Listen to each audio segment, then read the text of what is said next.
crime and international crime has always existed. What globalization has done is to dilute borders and to lower the capacity of governments to control and police the borders.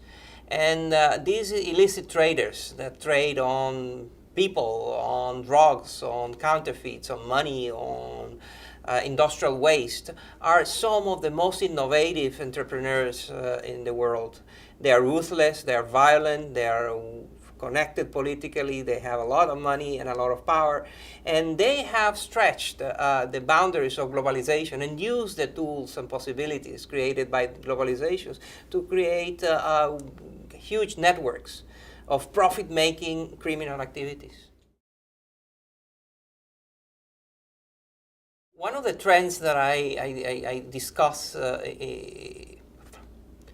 one of the most important trends these days is what I call the politicization of criminals and the criminalization of politics. What we are seeing around the world is how politicians are captured by these criminal networks and put to use. They become either accomplices or partners in crime. And vice versa, we have seen how politicians are becoming criminals. By that I mean they take over some of these networks, not to stamp them out, but to run them and benefit and profit from them. So criminals becoming politicians and politicians becoming criminals is part of what is one of important trends today that is undermining democracy, the functioning of markets, human rights, and it's a very, very important issue for which humanity has not developed the antibodies that we need. In many countries, exporting illicit goods is the biggest game in town.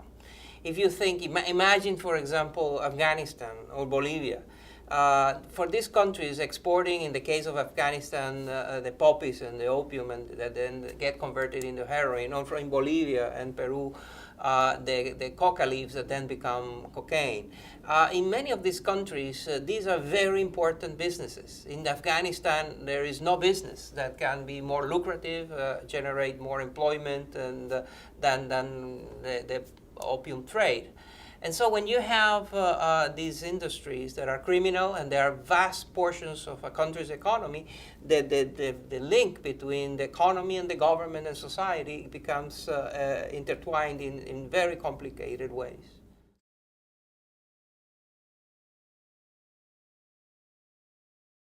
The arms trade is very important. When was the last time that we heard that an insurgent movement, a guerrilla movement, or any armed movement went out of business because they didn't have arms or weapons or munitions?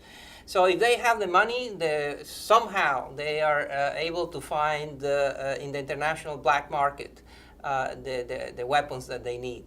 So and those are black markets, and they're very important. They're global in nature, and they are behind some of the great tragedies that we experience today.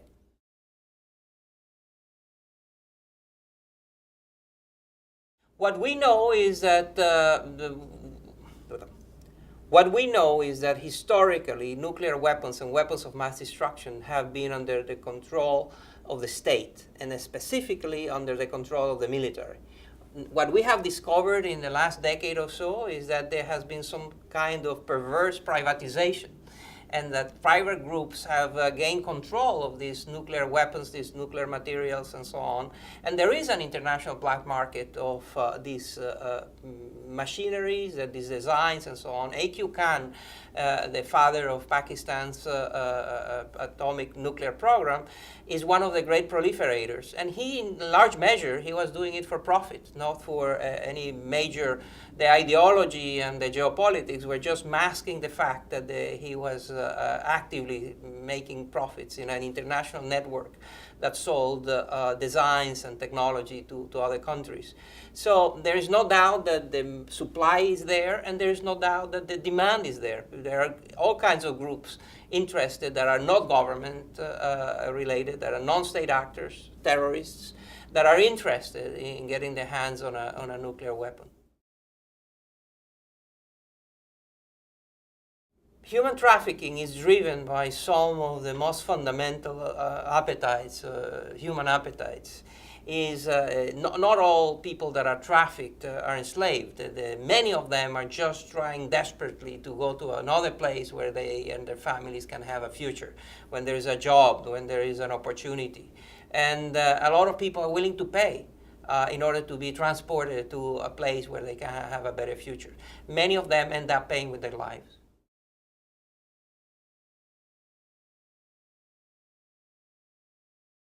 These criminal trades are global in nature. When one tries to fight drugs or the trafficking of people, one is not dealing with a local phenomenon. It's dealing with a manifestation, with a local expression of what is a very large chain that very often spans several continents. When you buy a counterfeit luxury bag in the street corner in your city, you are essentially touching the end of a long chain that started perhaps in Asia or China and so on. So these are businesses that are global in nature, and their responses have been very local. So when you have that asymmetry in which you have a huge local, a huge global network facing the problem is that you have huge international networks being chased or trying to. Let me start again. No problem. Take your time. The problem is that you have these huge global networks that are. The problem is that you have these local national efforts trying to control what are international global networks. And the asymmetry, it always plays against the governments. Governments are forced to work inside borders, whereas these traffickers thrive by moving across borders. They are transnational, stateless, agile, and wealthy. Very often they have more resources, better weapons than the law enforcement departments that chase after them. So you have this asymmetry of these very quick, agile, wealthy, powerful, ruthless networks dealing, and you have police departments in poor countries especially that are under-resourced, understaffed, and very often corrupt, trying to deal with these massive enterprises, and that's why it's so hard to stamp out.